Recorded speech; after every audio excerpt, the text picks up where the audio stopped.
عمرك صحيتي من النوم وقلتي من بكرة هبدأ أهتم بنفسي، وبعدها عدى أسبوع وعدى شهر ويمكن سنة وانت لسه بتقولي لما أفضى؟ خليني أقولك حاجة، يمكن تغير نظرتك لنفسك.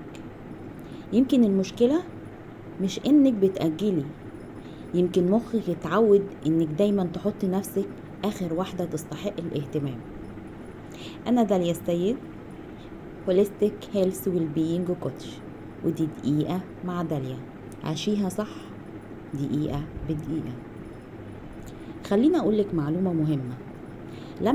لما بنعيش فترة طويلة تحت ضغط ومسؤوليات مستمرة، المخ بيبدأ يدور على أسهل قرار يقدر ياخده في اللحظة دي، ولأن الاهتمام بنفسك محتاج مجهود وقرار.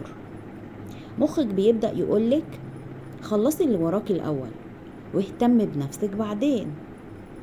المشكلة ان كلمة بعدين دي ساعات ما بتجيش، ومع الوقت بتتعودي ان احتياجاتك هي اللي بتتأجل، فبتلاقي نفسك بتأجلي شرب المية، بتأجلي أكلك، بتأجلي نومك، بتأجلي الكشف، بتأجلي الراحة، وفي الآخر بتأجلي نفسك.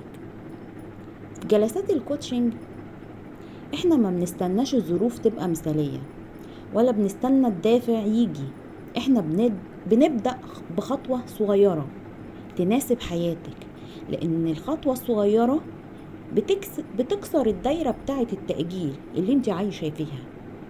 النهاردة بدل ما تقولي لما افضى، اسألي نفسك ايه اصغر خطوة اقدر اعملها لنفسي النهاردة، حتى لو كانت كوباية مية او وجبة صحية او 5 دقايق راحة.